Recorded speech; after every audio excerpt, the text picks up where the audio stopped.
Hello guys, welcome to the second episode of StomaNostra around the world. Our guest today is Johnathon Gray from CrohnsCast. Hello Jonathan.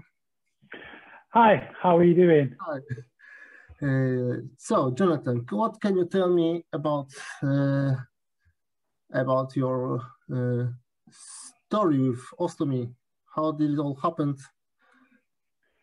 Okay, so I was diagnosed with IBD when I was 18, initially with ulcerative colitis, but I managed the disease reasonably well with medication for about sort of 10 odd years. I would have the odd flare that would require me to be hospitalized, but more managed than not managed. So I had a fairly normal existence, and actually it caused me not to really advertise the fact that I had the disease, because I was somewhat sort of ashamed or embarrassed, or probably more embarrassed about what people might think about me having a disease that involves your bowels and going to the toilet a lot. So I was a little bit paranoid about that. And it took me a while to really get used to the idea of having IBD and actually doing things that benefited my health rather than hiding things and not going to the doctors when things were going wrong until it was like literally too late. But it was 2013, I ended up having to have surgery. I had a major flare that started in about towards the end of January, started February 2013, which resulted in me being hospitalized. And then I was in hospital for about a month, getting lots of different trials of drugs to try and bring the flare under control, which sadly none of them worked. But then it resulted in, on my literally 30th birthday, having surgery to give me a temporary ileostomy. And we haven't looked back since. Okay, so you're a soldier, right? Yeah, so I am currently serving in the British Army. I'm a staff sergeant, and I work as an exercise rehabilitation instructor, as well as a physical development advisor. So basically take the army for physical education, or PE, if you want to have it at that. Okay, so the ostomy didn't stop you from working in the army? No, so I was able to continue. Resign from that? No. So initially, my surgeries were all lined up to be able to have a J pouch. So the army was happy for me to wait the few years to then have a J pouch, with which they were then content that I could continue service. The RAF and Navy have a slightly different stances on them. The RAF will allow you to continue dependent on rank and trade. So basically what your job is in the RAF and the Army will dictate how comfortable they are retaining you. So I've got a friend who's in the RAF, and they were happy for him to continue with having a live ostomy. The Army wouldn't have been happy for me to continue having an ostomy. So I had the ostomy for about 3 or 4 years as I went through the stages of the surgery to build a J pouch. And then I then had my takedown and was able to then continue my career with a J pouch. But yeah, if I had retained the ostomy, then I would have had to be medically discharged. And that was the main driver for me to opt into having a J pouch. Why CrohnsCast? So CrohnsCast, so for me, it's all about trying to help people feel less isolated, particularly with IBD.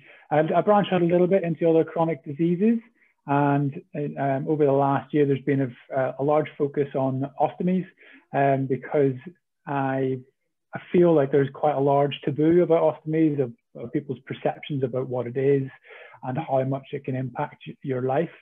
And most of those opinions that I hear from people who haven't had an ostomy or are worried about getting one is negative. There's very little positive media out there, other than from advocates like those within StomaNostra and sort of the wider sort of IBD community. But a lot of people are very fearful about it. And for me, my experiences whenever I was diagnosed, I felt quite alone. I didn't really think anyone else had the disease. I'm not saying that I felt I was special, but it was just one of those things that, you know, you don't talk about it because it Exactly. feels embarrassing. And yeah, so CrohnsCast for me in 2013, lying in my hospital bed, I was kind of felt that I was buoyed to do something to talk about my disease and my journey. And I did that initially just through talking to other people and sharing. I was quite fortunate to work at a military hospital called Headley Court at the time, which put me in contact with a lot of patients regularly who were going through medical situations that required them to have either surgery or significant impairment. And just talking to them about my journey and sharing with them like the processes and things like that, and reassuring almost that you know, their fears would be very unlikely to be realized. And it kind of grew from there. But it wasn't really until 2 years ago that I had my friend John, who would come on the show fairly regularly. Me and him got talking. So whenever I was in 2013, he was first mentioned to me, and I was mentioned to him from the world of the military. So we knew of each other, but we hadn't met each other. And it wasn't until 2018 that we actually met. And then we were just chatting. He had to go through a takedown of his J pouch and go back to having an ostomy. And he had a really rough time with that. And we were just chatting because he was doing his rehab with me in my facility. And basically from that, we went, people could probably get value from these conversations that we're having. And from there, we kind of launched the sort of podcast type thing on YouTube and Anchor, as it was.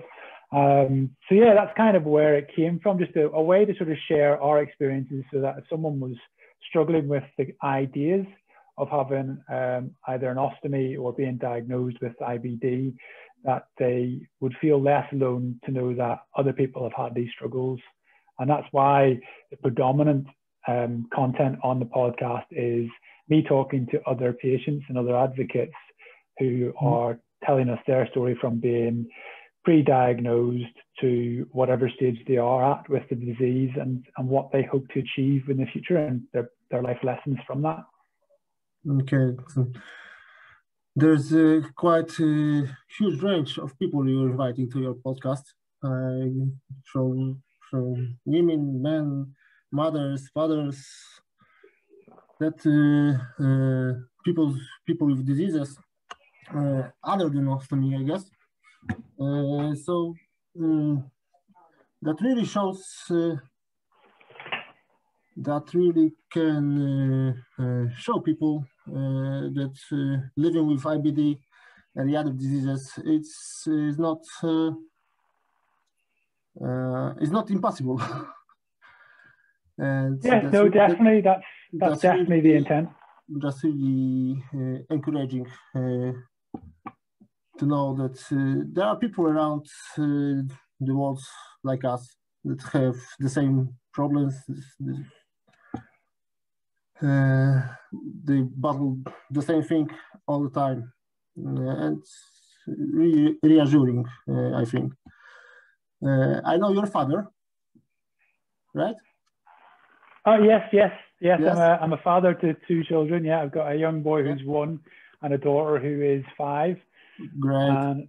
And a wonderful wife who allows me to do all these things and steps up for me on numerous occasions, either whenever I'm having an IBD day or whether I'm doing a CrohnsCast thing.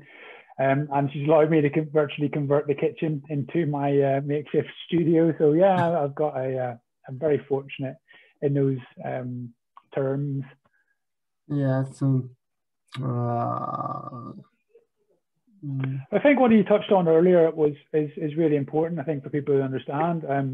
The diversity of the guests that I have on the show is hopefully allowing people to see the diversity that is within our community, and that there are so many people from so many, I would say almost every walk of life is represented within our community. And that's my sort of aim, or sub-aim, should we say, within CrohnsCast, is to have representation on there from all of those walks of life to show, because you never know who's going to listen. You never know who's going to need that help. And if they can find an episode with somebody that they can relate to, they're more likely to glean something from that, as opposed to somebody that they don't relate to.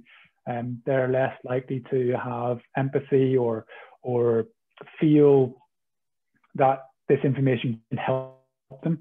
So yeah, to have a broad representation of the community, I think, is really important within a podcast. Similar to what you're doing in StomaNostra. I mean, like, Paulina's drive with this is nothing short, given what she's been going through in the last 12 months, is nothing short of remarkable. And it really shows just how much someone with an ostomy and active IBD can actually do. And, you know, it means that people out there are maybe feeling very low about themselves and feeling that they're never able to achieve anything. You can still achieve things. You just maybe have to think about how you want to go about it a little bit more in depth, and just learn how to maybe goal set and set intermediary goals before you set the bigger goals, and use those small hurdles. Because I get beat up about things like that all of the time when I'm doing CrohnsCast and the other things that I would like to do and expand upon, because it can feel overwhelming, particularly when you have like fatigue days, or, you know, like, for example, kids have been up all night. I really don't cope well with a lack of sleep. I already operate on a fairly low amount of sleep. So whenever then I get that disturbed further, it literally feels like no sleep at all.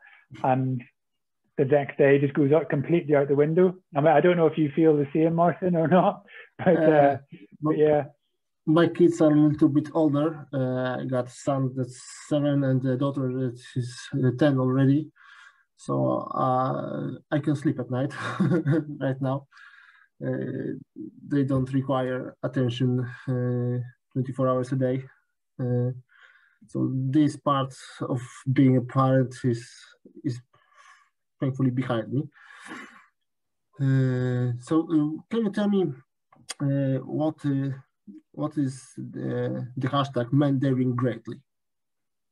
Okay, so Men Daring Greatly, it's something that I've just started doing, and it all came about on a Saturday afternoon, not too dissimilar to today, where I was just scrolling through my Instagram feed, and the number of men on my Instagram feed I could get on 2 digits. So for those mathematicians out there, that means 2. And I was a bit sort of taken aback by it, and I'm not sure why. I'm not sure what the trigger was. You know, all the people in my newsfeed I follow, and they're all amazing advocates and all amazing women, and I really appreciate the stuff they do. But my feed was full of my friends that are women doing their best to promote a body positive image, which meant that most of them were in their underwear showing their ostomies or showing their scars, which I really do applaud them for. But for me at that time, I had a sort of gut check of going, well, where are all the men at? And the only people in that scroll that I'd seen was my good friend Ant, who goes under the alias of IBD Life, and another guy called A Kid with a Bag, who's a teenager who has had an ostomy. And they were the only 2 men I'd seen on my feed for a good chunk of scrolling.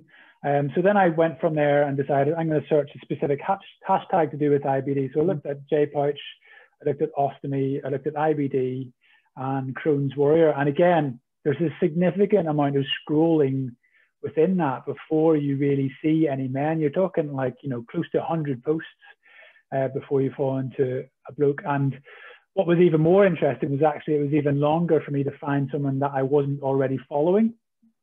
So my idea behind it was to try and promote men that are visibly present on social media, so that because a lot of men actually follow me, or partners of men follow me. So if you were on my account, then you might find another male advocate that is also out there. And again, it's to do with that isolation thing. Like, us men tend not to want to talk about these kinds of topics. We tend not want to be outwardly open on social media generally, and certainly not about something that we perceive as a vulnerability or a weakness. And that I think then drives us further to feel more isolated, because we generally don't talk about it. And then if we don't see it and don't talk about it, then maybe we are the only one who's suffering with this.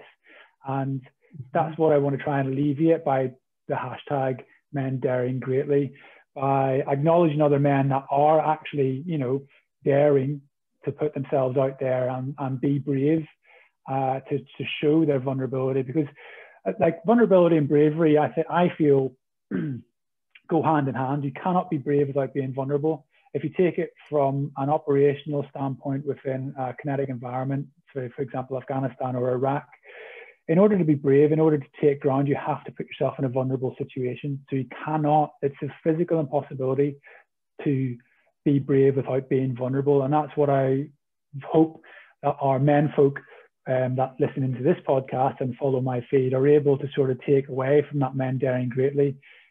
We are daring greatly by sharing our story. And by sharing our story, we're hopefully assuring other men that they're not alone in their struggles, and that we have got a community that, you know, if we choose to, we can be part of, and if we want to, we can talk to. Okay. So I don't know if I'm speaking too fast. Am I speaking too fast? No. I would run it in slow motion then.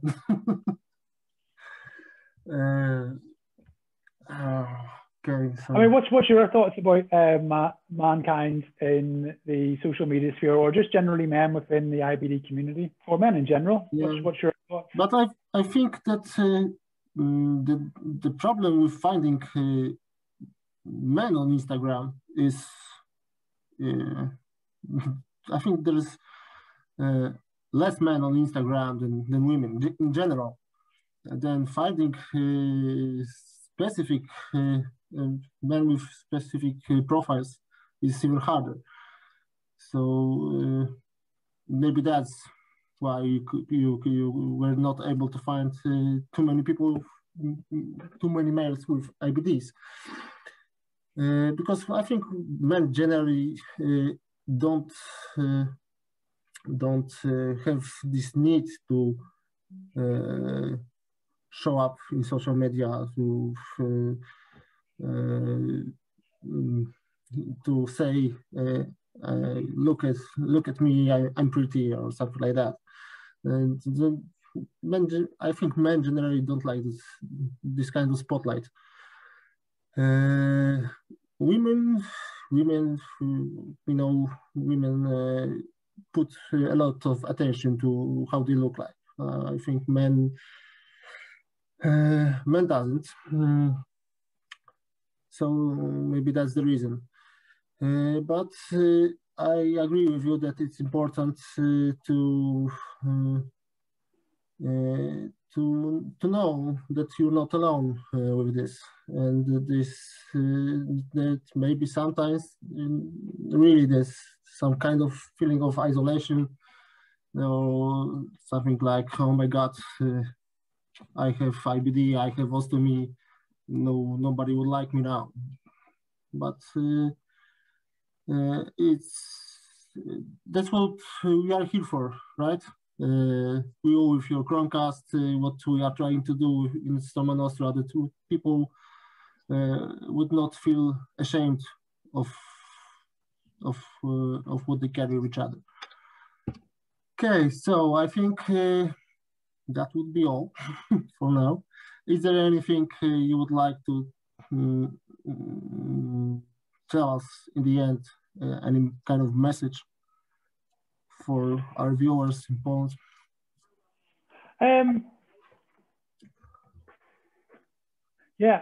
Welcome to StomaNostra. I hope that you find the community that you're searching for. Know that the community is here and it will support you in everything to do with IBD and your journey. And always remember, you're not alone. You're not the first. There are other people here that are going through this with you and that have gone before you, and that can give you that information that you're seeking and help you feel more assured about the processes that you're going through at the time you're going through it. So the best thing that I could advise anyone to do is to speak and to talk and just to engage with people. One of the things, particularly in men, that we notice is that we're either just in time or just too late. And by that, I mean either we've done something horrendous that has either ended our life or caused harm to somebody that we had no real intention of doing that, or we're caught just in time where we're about to commit something and all of the work that goes into recovering from those positions is exponentially more than if we were able to find the time and find the space and the strength to talk earlier. Okay. Thanks, you very much for your time. Yeah, I just want to say thank you so much for StomaNostra to invite me onto the show. It's really a pleasure, and I'm very proud to be part of the StomaNostra community and to be involved with what StomaNostra is trying to do. You know, it's an amazing organization. It's still very early in its life, but what StomaNostra is trying to do, you know, the Stoma Mafia, it is an amazing thing. And, you know, yourself and Paulina are doing so much great work, and I'm very proud to have been some part of it. So yeah, thank you so much. And I hope that StomaNostra goes on to create and do so many marvelous things. I'm really looking forward to seeing what you build to and what things you do in the future. So thank you so much for having me on. Okay, thank you very much for your kind words. And we also hope that CrohnsCast will grow bigger and bigger. Thank you very much.